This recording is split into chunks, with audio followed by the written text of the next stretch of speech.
First and foremost, I want to give all praises to Yahweh Bahashem Yahweh Shai, also known as Jesus Christ in the English language. So yeah, I just wanted to come on here and do a quick lesson on Proverbs chapter 5, and this is from the NLT translation. Starting at verse 1. My son, pay attention to my wisdom, listen carefully to my wise counsel.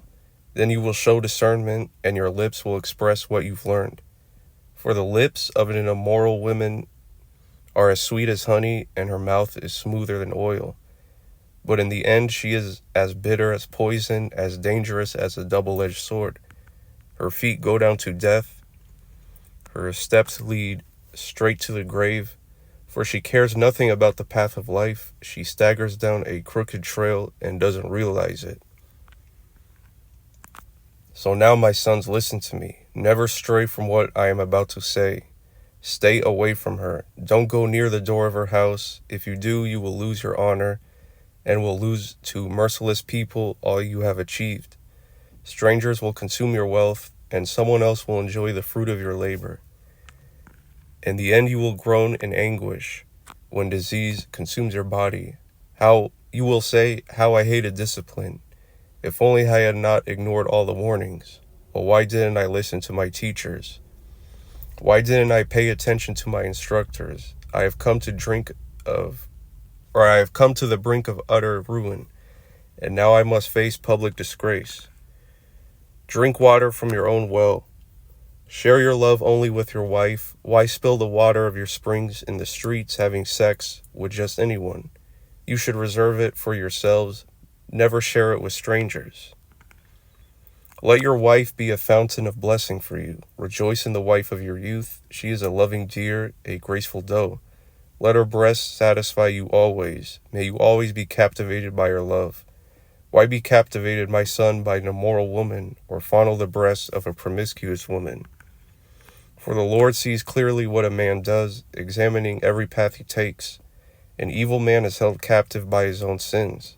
They are ropes that catch and hold him. He will die for lack of self-control. He will be lost because of his great foolishness. So yeah, basically just, stay away from these wicked women out here, right? I'm not saying all of them are wicked, but I would say a majority of them are. You look at verse 23, he will die for lack of self-control. And then you go back to verse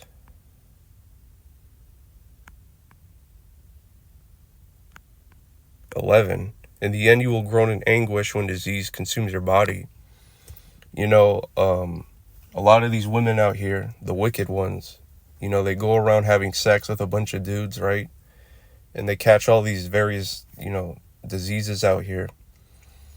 So then somebody has sex with the promiscuous woman, then he gets a disease, right? And it consumes his body. You could die from these sexual diseases.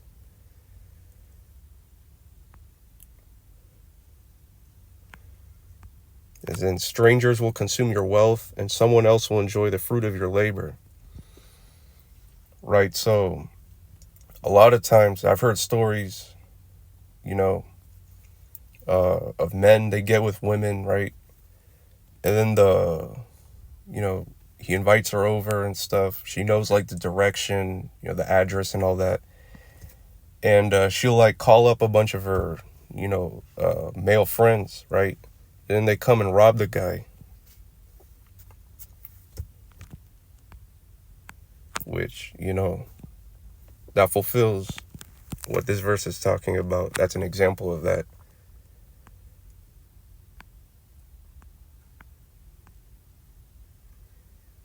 The lips of an immoral woman are as sweet as honey, right? She might say stuff that sounds really nice, maybe even kind of pumps you up. You're like, oh man, this hot girl, she likes me and stuff. But really, she's a wicked woman. And just like her father, the devil, she's just trying to get to you.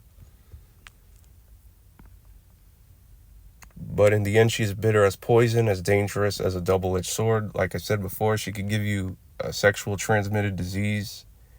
You can have a bunch of dudes come up in your house, rob you.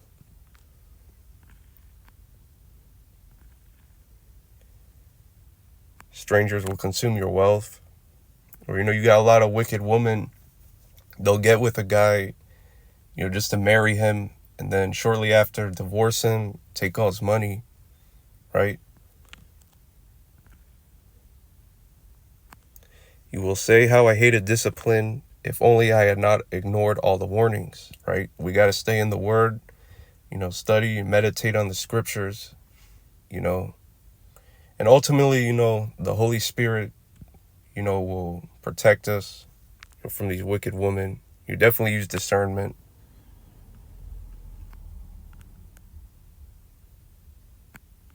Let your wife be a fountain of blessing for you, right? You got to find a godly woman to be your wife. Only have sex with her, right? In the union of marriage. That's what, God intended for us. Why be captivated, my son, by an immoral woman, or fondle the breasts of a promiscuous woman, right? Stay away from these, basically these hoes out here, right? These immoral women. All right, so that's the end of the video. I hope this was edifying and encouraging for any brothers out there. Shalom.